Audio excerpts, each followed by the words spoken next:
Another day, another video. Welcome back to the channel, everybody. Today we are watching Peaky Blinders. This episode 2, season 2. Hopefully you guys enjoyed the first episode back into the season where we did find the answer if Grace died. Well, she didn't die, and she was the one that shot Officer Campbell. So when we heard that big bullet obviously trigger at the end of season 1, it was her pulling it, not him.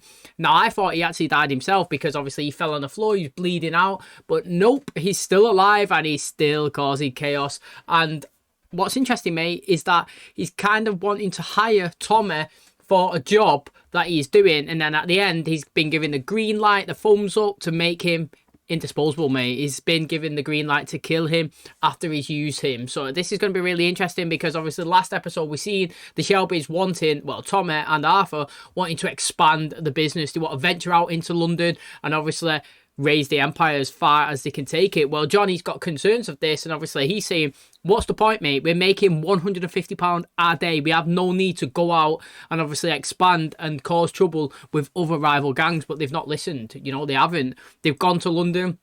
They've caused the chaos. They said that there's a couple of gangs in London and they have to pick a side. They've gone. They've had a fight and they've had to, you know, like took quite a few of them out. And then obviously it's shown that they're siding with the Jewish. I think that's what it was anyway. I might be mistaken, but I think they chose to siding with the Jewish. And these other people have come back here to Birmingham and they've retaliated. They've attacked Tommy right at the very end. They've left him blooded and bruised. It looked like he was about to get killed, to be honest. He had a knife in his mouth and he was cutting the inside of his cheeks. They said finish him. They got the gun out. They was about to shoot him. And like I said, Officer Campbell turned up and shot them. And obviously saved Tommy's life. Obviously, he's in a bad way when we finished last episode. But the interesting thing is as well, these people have taken Ada. Now, obviously, they've gone after his sister. And I'm interested, obviously, to see what happens with her. Because Freddie has died. We started the episode crazily with obviously the information that Grace shot Campbell and that Freddie has actually passed away. He was 2 years into the future and was at his funeral. So this is crazy as well. Ada wanted to stay away from the family, but obviously Polly was saying that she'll return once, you know, she's needed. And now obviously she will need the family if she's been taken by these people. So it's going to be really exciting. Hopefully, guys are here for the crazy ride. There's always action, lots of fights, lots of entertainment. So hopefully today's episode doesn't disappoint too. Thanks for clicking on today's episode. If you do enjoy it, please smash a like. It really helps out. Subscribe if you're new. And as always, let's jump into episode 2 of season 2 of Peaky Blinders.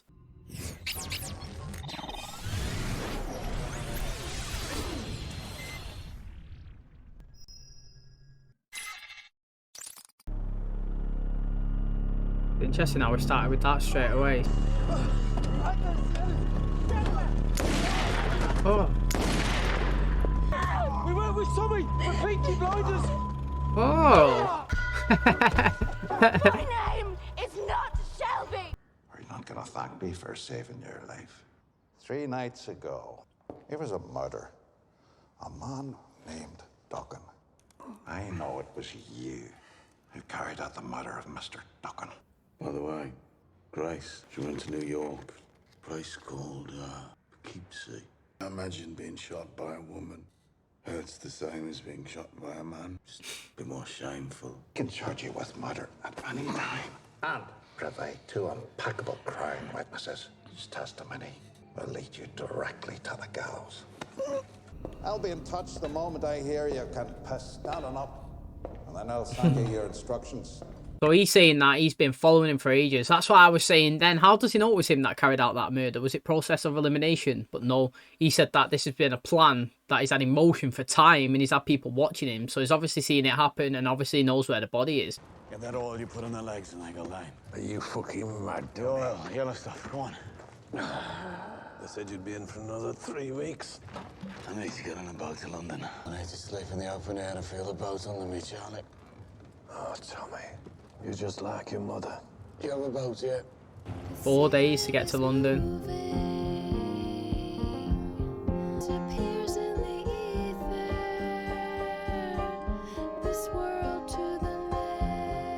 Where are we? Heathrow. 1 more day and we'll be there. I'll put something in the pan. Can you steer? Give it a go.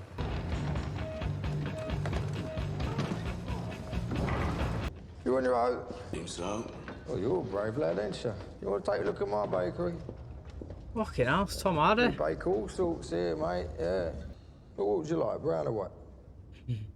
like the brown. Brown, right. Not bad. Not bad, fucking awful, that stuff. Fucking brown stuff is horrible, it's for the workers. Yeah.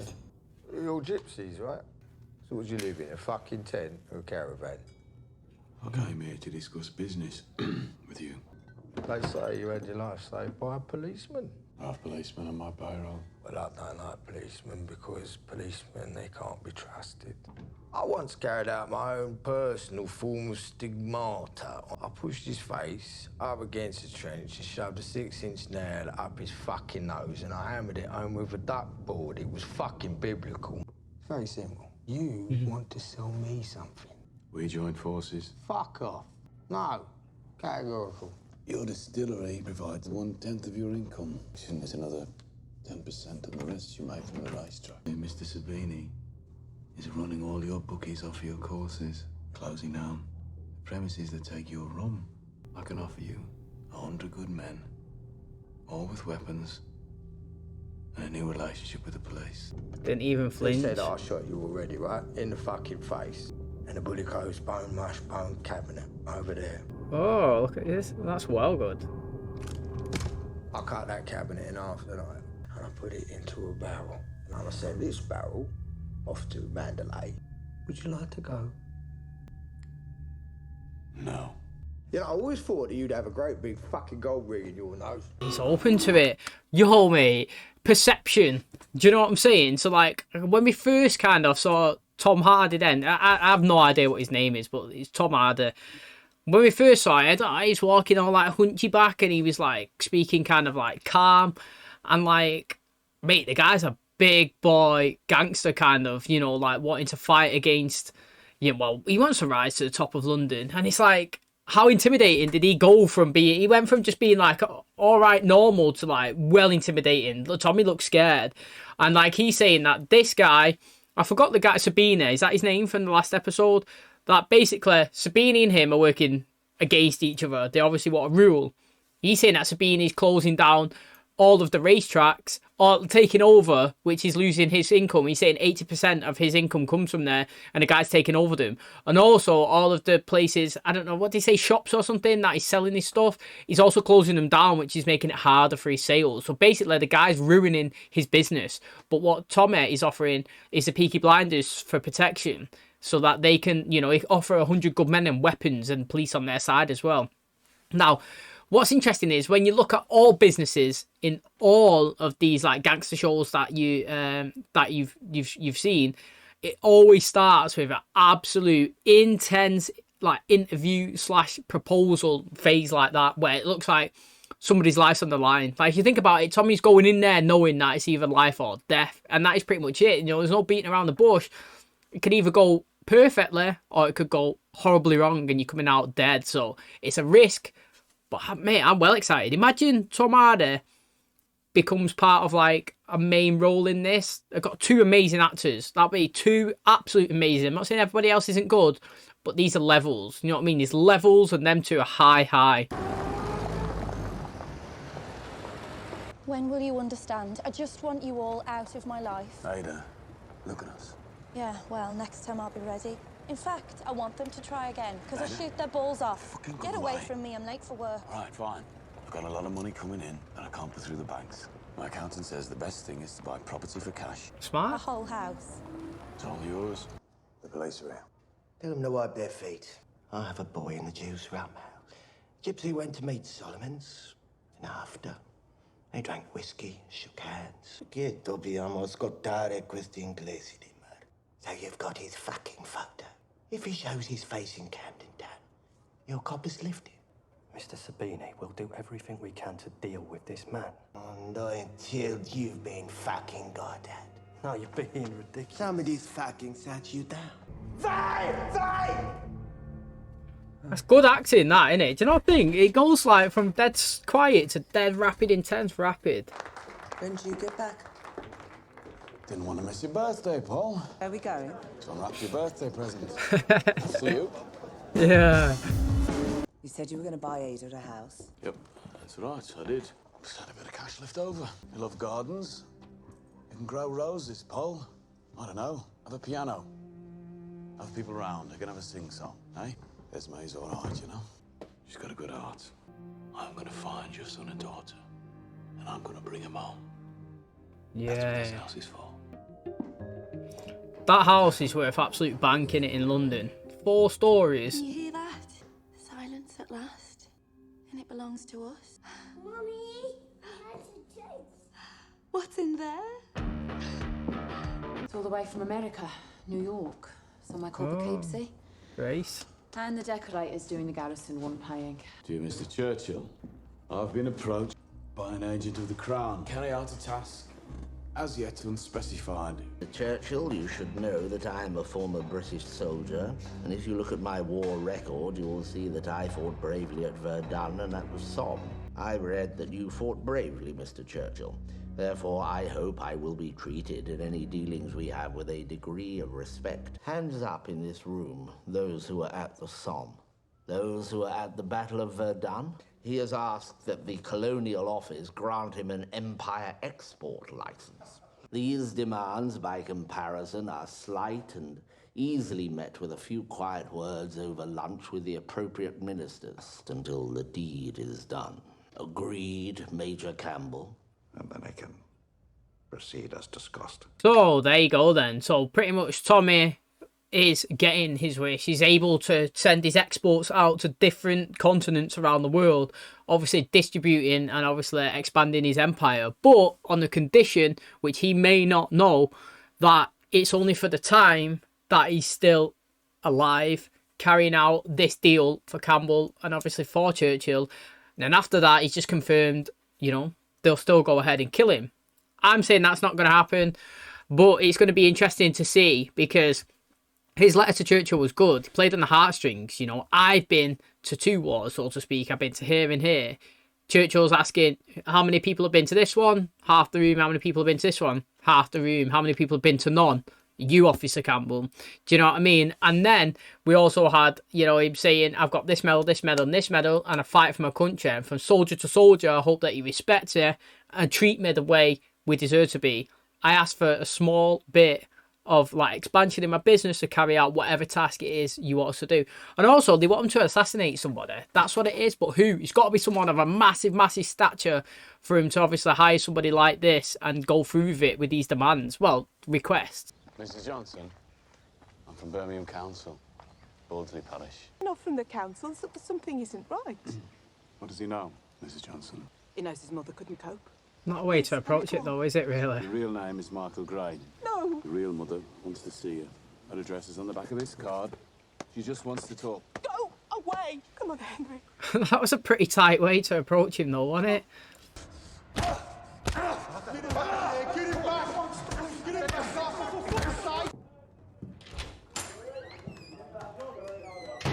Don't fucking lie to me. I saw the body. What fucking happened? Sockie's not there in the head. He can't even stop. Even his own name. There were witnesses. There will be questions. Get your story straight. It was an accident. It's like me fucking head is like this fucking black fucking barge. And it just fucking drifts. I fucking had enough. Just fuck off. I'm supposed to treat you like a fucking kid again, eh? Keep you away from guns and fucking row. Is that it? Tested him. That was good. Take a long, hard, fucking look at yourself. You know what, right? I disrespected these actors before when I said that Tom Hardy and Cillian Murphy are on other levels. Like, they are, but the acting in this show is so good. Honestly, the casting is really, really well. Like, Arthur is really good, I think, at acting. But I also think that Billy Kimber is decent. I think that other guy, Sabina, as well, his acting in this episode was really good. You got Officer Campbell, whatever's. Again, he's a great actor. And I actually think that everybody that's been cast in this show so far, for their specific role that they play in, like, they've all done really well. I've not actually watched anybody that I think, you know what, like, they're not even... Like, John, for example... Yeah, his role so far, it's not been massively in the show. He's not had, like, real importance and major scenes like this guy. But I feel like the scenes that he has been in and involved in the small little bits amounts here and there, and the emotions and, like, his the way he displayed his opinion, and like I don't know. I just think that everybody so far has been perfectly cast. Really good acting.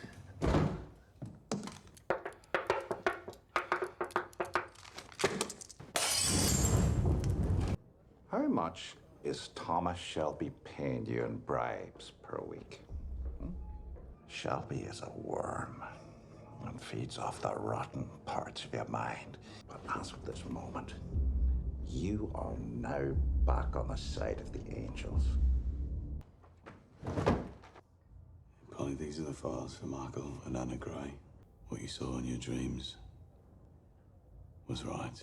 After Anna was taken from you, she was put with a family of a railway station master in Stafford. She never settled, kept running away. She got on a train to Birmingham once. Michael is alive. He's in England. I know where he lives, I went there. The woman that he calls mother will never let him come in. Tell me where he is, Tommy. Oh, she'll go kill her, eh, me? Polly, if you go there, you get mad, and she gets mad, and she calls the police, they will never let you anywhere near him. You just tell me where he is, Thomas. Pulling the gun. Pulling the gun is what I can't tell you. You tell me where he is! If you shoot me, you'll never know. Mate, who's just been shot upstairs? I'm joking. But it's true, mate. She has to wait until she's 18. He make his own choice. Social services can't come in and take away forever. It's the best way to go. So, I like what you're doing there, Tommy. You know, I like it. Thinking logically.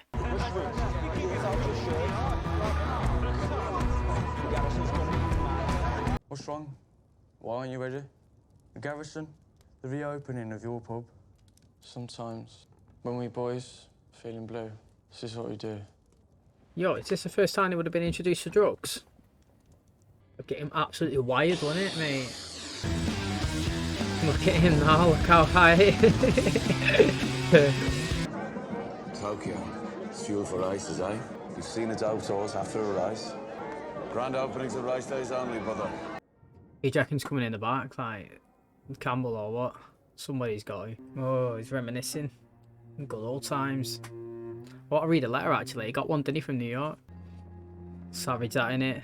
Trying to move on, though, innit? She's married, mate. You know, there's only 2 years ahead. She's moved to New York, got a husband, married. Crazy. Me? What do you think, eh? It's very, Cold? Modern. yeah. What? Not an idiot. He asked you to come, didn't he? She knows all the score. And I'm going to enjoy myself. No, Paul, don't be silly. I kind of like this Polly storyline on the side, though, because it actually is a decent sideline story.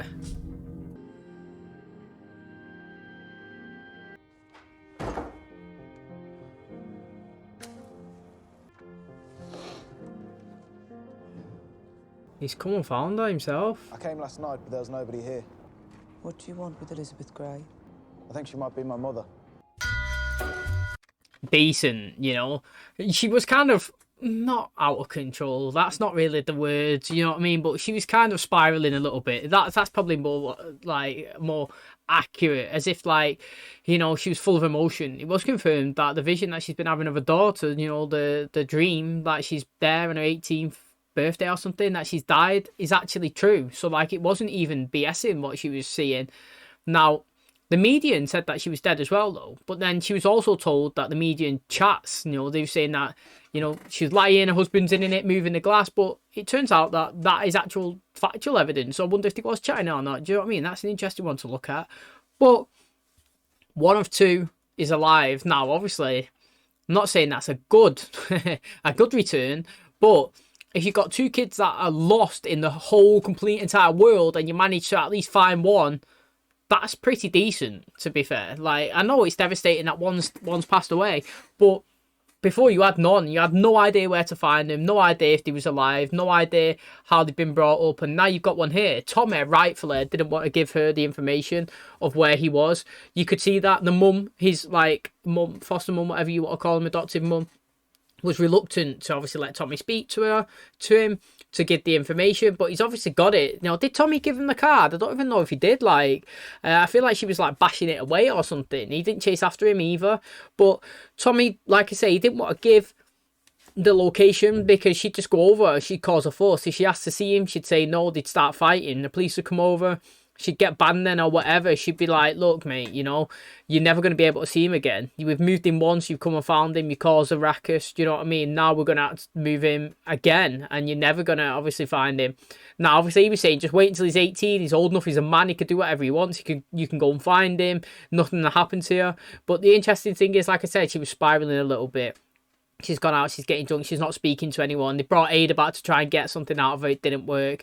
Then obviously she ended up sleeping with this guy, but luckily for her, the next day, he's gone to find his mum instead. So, like, Tommy can't say anything in terms of, like, being mad at her, because the guys approached her the way he actually asked. Tommy proposed that, you know, your mum's wants to see you, here's the card, this is where it is, blah blah blah, and the guys come. So it's going to be decent. Maybe we've got kind of 2 new characters kind of being introduced to the show, to be honest. Do you know what, I feel like there's like 3 characters that we kind of dropped in. So I feel like this guy here, you know, Polly's son, might become a recurring character. We got that younger one, that's Give Arthur the coke pretty much.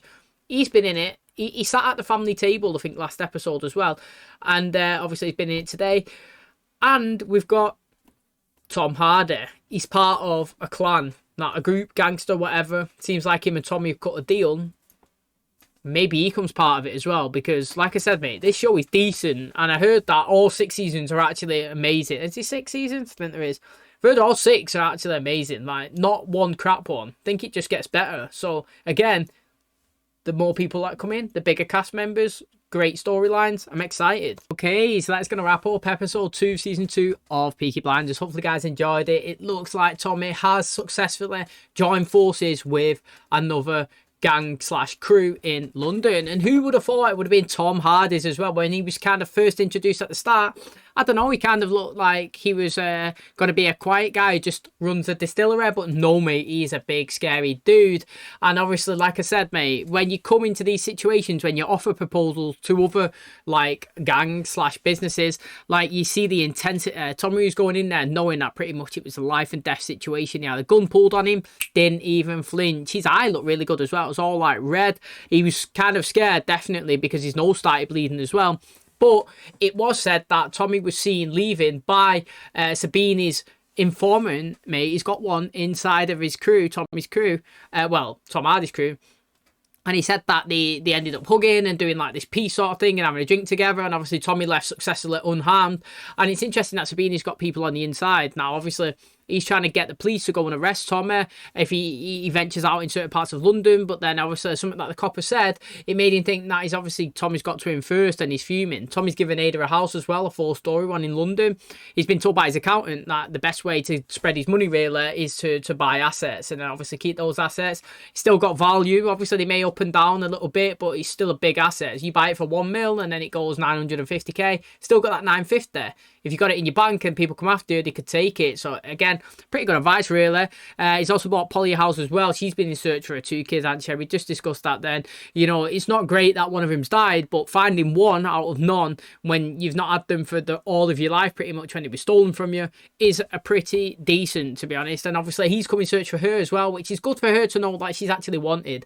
Don't know if you've ever seen the show in the UK, but there is something called Long Lost Families. Pretty much people will go to the show, they'll say, look, when I was younger I had to give up a baby when I was 16 because obviously back then my mum and dad like hated it and it was out of wedlock and all of this, and I've always searched for him ever since and I could never find them. And then they get all these big investigators in and they go in search of them, and then obviously when they say we found your son, we found your daughter, they react just like Polly, mate, going crazy, they're loving it. I mean, don't pull a gun on them, like, but you know, like they're so excited. And then obviously it gets even better when they get told that their kid as well has always been trying to find the parent, because it makes them feel wanted and makes them feel like do you know what I mean? Like, Polly might think that he may never want to see her again ever because obviously he's been put through the system, so to speak, when he never knows that she never wanted that to happen. Do you know what I mean? And like knowing that he's come to find her, it'll give her some satisfaction, some sort of joy. It might lift the weight off her shoulders. So again, it's really good, mate. It's going to be interesting to see how they go. Arthur as well, you know, he's an unexpected character, Arthur. You never know what you're going to get. You could get a good day, you could get a bad day. Today it was a bad day. He's just killed somebody in the fight while he was sparring. Obviously, they're going to pay the family off, but, you know, he's not been taking his medicine. Tommy's fault, really, to be honest. Tommy did get it and put it away, said, don't have it anymore. It was Polly that was the one that was telling him that he should take it. Now he's been given on the cocaine, mate. Tommy's saying, look, I know you're up on your feet. This is just for special occasions, race days and openings. So, again, it's going to be good to see if he gets addicted to it and what he's, you know, like... Because his acting's really good anyway. And if he gets addicted to the cocaine and he gets took away from it, he's going to have withdrawals and he's going to go mad again. Now, obviously...